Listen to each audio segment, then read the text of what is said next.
My name is Brittany Evans. I'm 38 years old, and for the past 11 years, I've worked as a genealogy researcher and family historian in Millbrook, Ohio. I've traced other people's family trees for a living, uncovered their secrets, found their lost relatives, reunited strangers separated by decades. That's the credibility. And here's the part that still doesn't sit right in my chest. My own mother swore my entire life that her only sister died 20 years ago. I grew up visiting a grave. I brought flowers to a headstone with my aunt's name on it. And then one rainy Thursday evening last October at 7:15 p.m., a woman knocked on my front door, and I was looking at my dead aunt's face. I want to tell you exactly what happened in that doorway, because I've replayed it every single day since. I opened the door holding a dish towel, expecting a package delivery, the porch light catching the rain in silver lines behind her. Instead, there stood a woman in her early 60s, silver-haired, thin, in a Goodwill coat gone dark at the shoulders from the walk up my path, with my mother's exact jawline and my grandmother's deep-set green eyes I'd only ever seen in old photographs, in the albums my mother kept in labeled boxes. She was holding a folded piece of paper and shaking, from cold or nerves, or both. We stood there for a moment that felt geological. And she said, in a voice I somehow already knew, a voice like my mother's but warmer at the edges, "You must be Brittany. You have your grandmother's chin. My name is Diane. I'm your mother's sister. And I need you to know I never died. I've been alive this whole time, for 100 miles away, waiting for someone in this family to come looking." I stood there holding that dish towel, and I want to be honest with you about my very first thought. It wasn't shock, exactly. It was the strangest, coldest feeling of recognition, because I am a professional family researcher, and for 11 years, one small thing about my own family had never added up. My Aunt Diane had no death certificate. I'd looked once, quietly years ago, telling myself it was professional curiosity. 5 idle minutes on my own family tree. I'd found nothing and let it go. Because what kind of person investigates their own mother? What kind of daughter runs her own family through the machinery she uses on strangers? That October evening, standing in my doorway with the rain coming down behind a dead woman, I finally understood what my instincts had been trying to tell me for over a decade. But I'm getting ahead of myself. Let me take you back to where this all really started. If you're watching this tonight and something about it already feels a little too familiar, tell me where you're watching from and what time it is right now for you. I read every single comment. I grew up an only child in a quiet house where the past was a locked room. My mother, Patricia, was a careful, controlled woman, a retired school administrator who kept her photo albums in labeled boxes and her feelings behind a pleasant, unreadable smile. Everything in our house had a place. The good dishes, the spare keys, the conversation. My father passed when I was 19, and after that it was just the two of us, and the story of our family, as told by my mother, was short and settled. Her parents died young, and her only sister, Diane, died at 42, 20 years ago of a long illness far away, before I was old enough to really remember her. There was a small memorial service I was too young to recall. There was a grave at Cedar Hill Cemetery. Twice a year, on Diane's birthday and at Christmas, my mother brought white carnations to that grave. And sometimes I came with her, and I watched my mother stand at that headstone with her coat buttoned to the top and her face perfectly still. If I ask questions about Diane, and children do ask, the answers came in a particular tone I learned to recognize, a door-closing tone. She was troubled, sweetheart. It was a sad life. Let's remember the good things. What good things, I'd ask. And my mother would name exactly 2.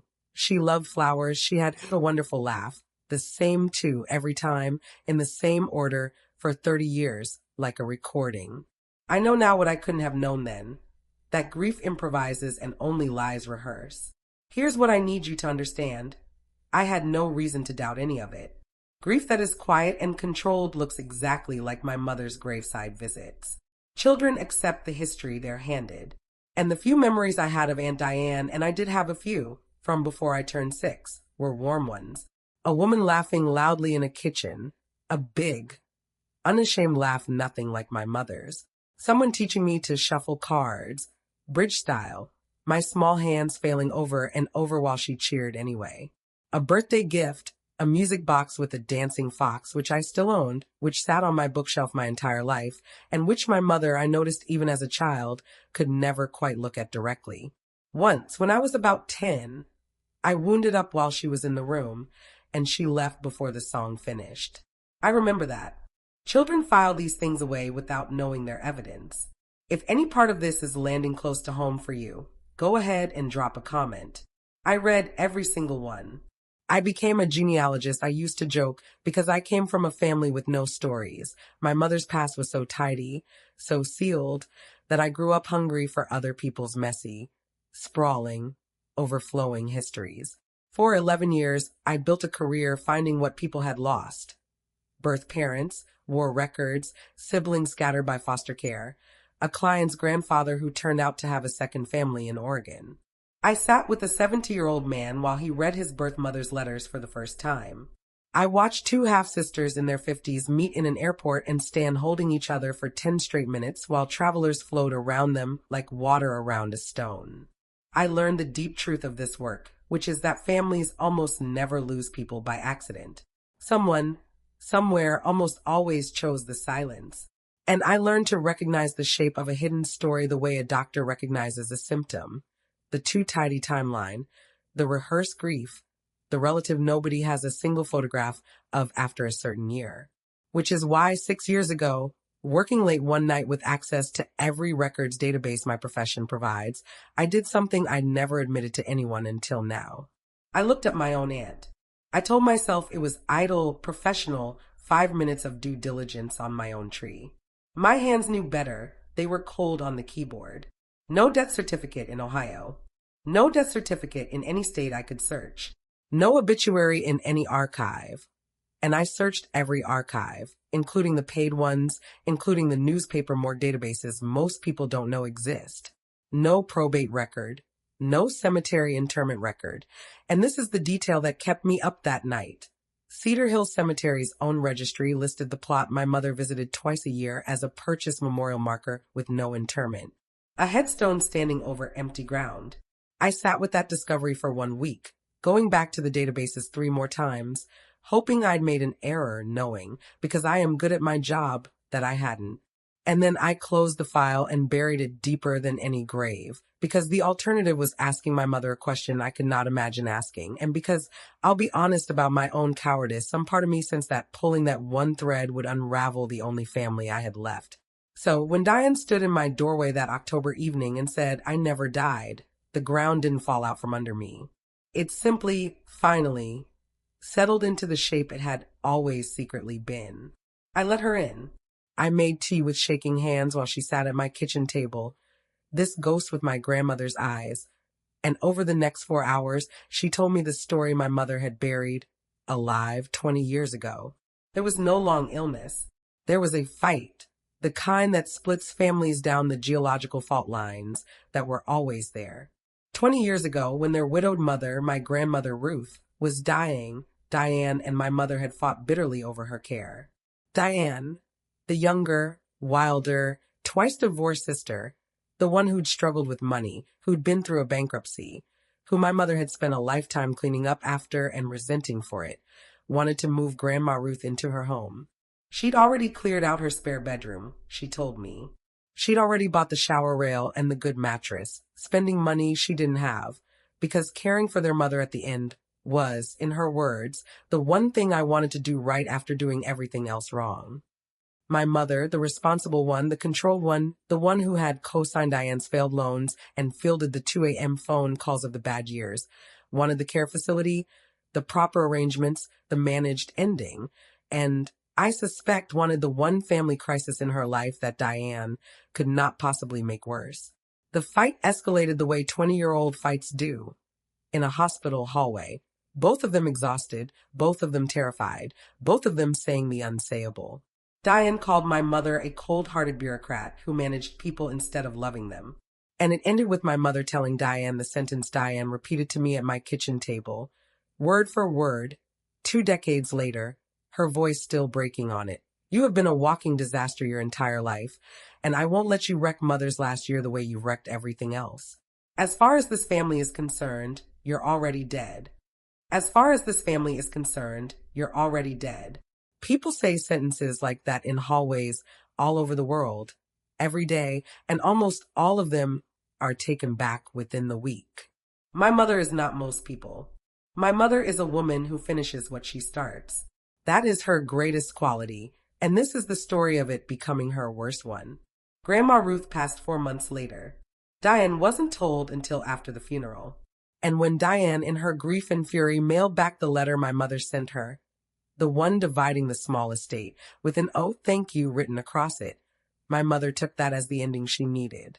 She told the extended family, the neighbors, everyone, that Diane had passed after a long illness. She bought the memorial marker at Cedar Hill, and she began visiting it twice a year with white carnations, performing a grief that was really something else.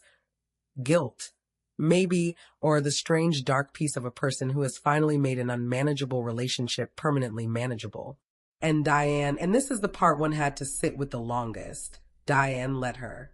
For 20 years, Diane, living 400 miles away in Pennsylvania, working as a florist, rebuilding her life, sober 15 years now, remarried and widowed once more, let herself stay dead. She told me about those years at my kitchen table, and I want to share some of it because it's the part of stories like this that nobody talks about what happens to the person who gets buried.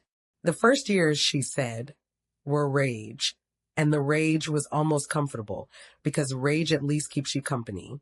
Then came the years of almost calling.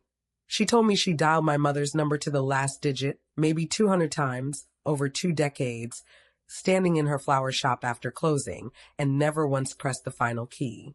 She kept track of me the only way she could from 400 miles, my high school graduation announcement in the Millbrook paper's online archive, my wedding notice years later, the little public breadcrumbs of a life. She kept a folder, my dead, and kept a folder of my life the way I keep folders of strangers' lives, and when she showed it to me weeks later, I had to leave the room for a while.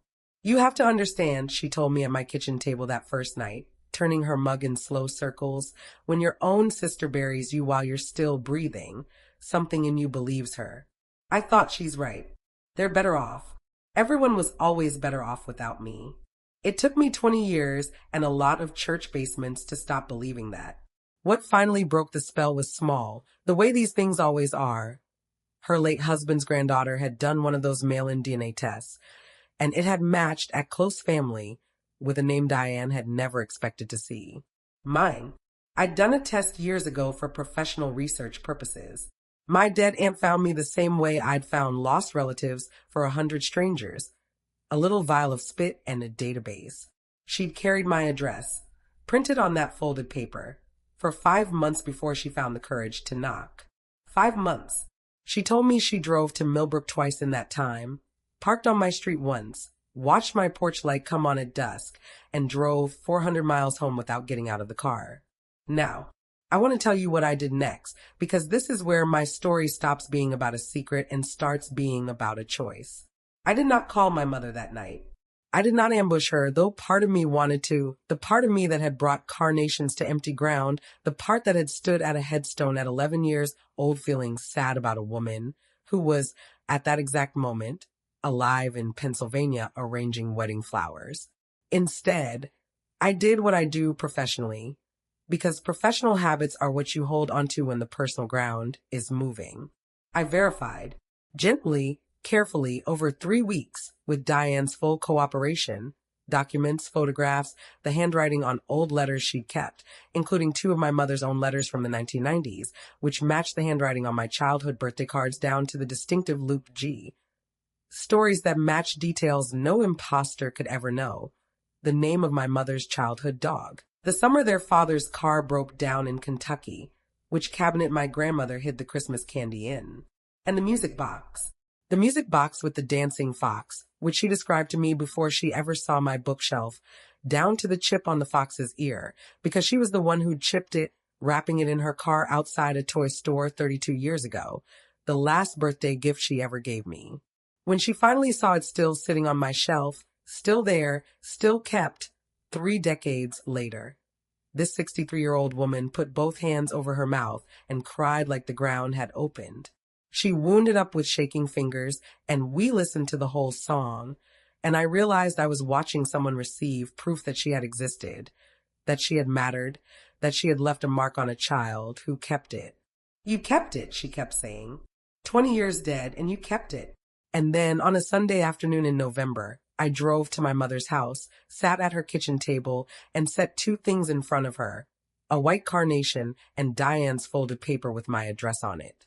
I had planned words for that moment. I'm a researcher. I always plan words: an opening statement, gentle but unambiguous, rehearsed twice in the car. I used none of it. It turned out the objects were the statement. My mother, who taught school administration for 30 years and can read a room faster than anyone alive, looked at a flower and a piece of paper and understood everything. My mother looked at those two objects for a long, long time. She did not touch either one.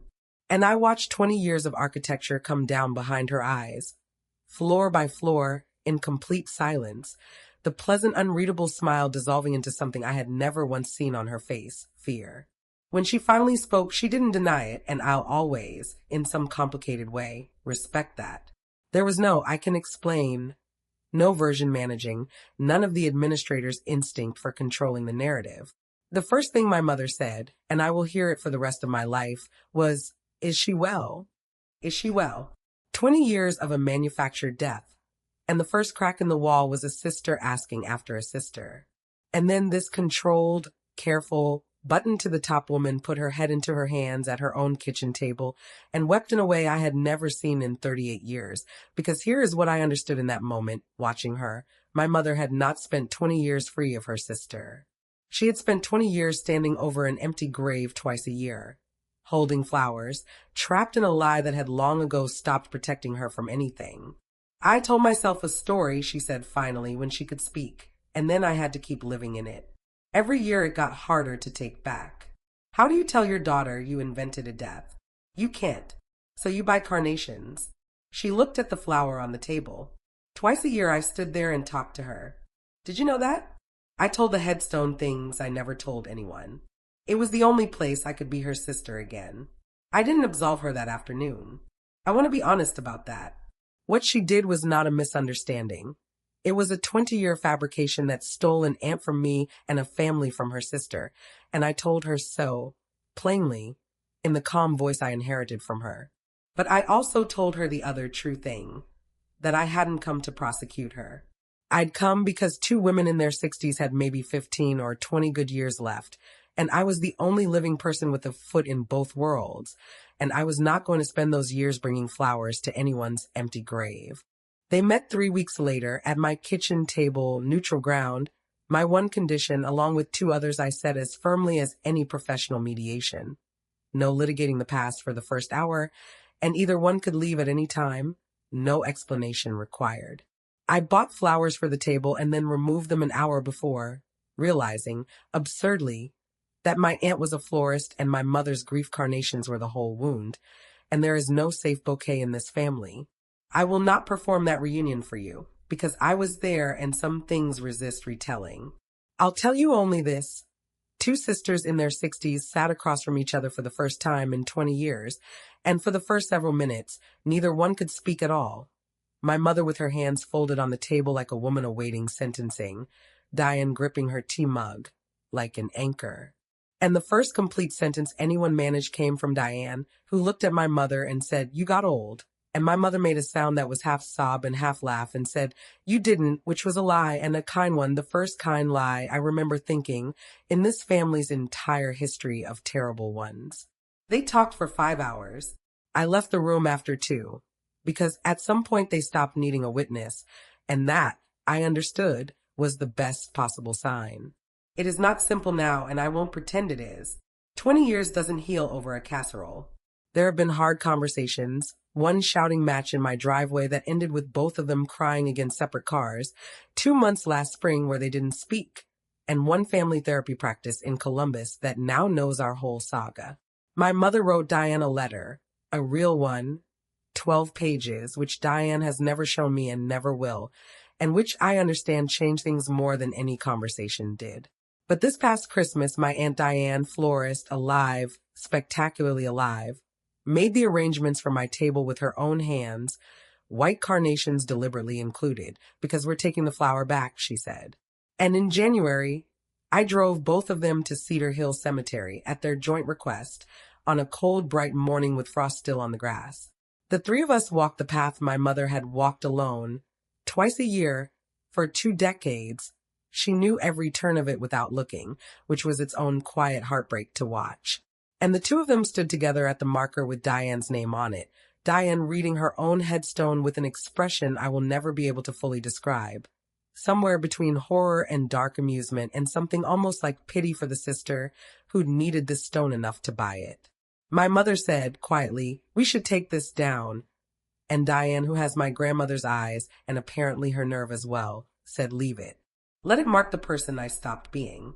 Best thing that ever happened to that woman was dying." And then she laid white carnations on her own grave. She brought them herself, from her own shop, wrapped in paper. And the two of them walked back to my car arm in arm, 2 old women laughing at something I couldn't hear. And I stood there in the cold understanding that I had just witnessed the single strangest and most healing moment of my professional or personal life. Here's what I want you to take away from tonight, in my own words, because I've spent 11 years digging up other family silences and 1 year excavating my own. The dead don't knock on doors, but the buried sometimes do, because there is a difference between the two, and every family that has ever declared someone dead to us is betting no one will ever check the ground. Somebody should always check the ground. If your family has a story that's a little too tidy, a grief that's a little too controlled, a name that makes the room go quiet, ask the question. Ask it kindly, ask it carefully, but ask it while everyone is still alive to answer. Because the cruelest thing about burying the living isn't the lie itself.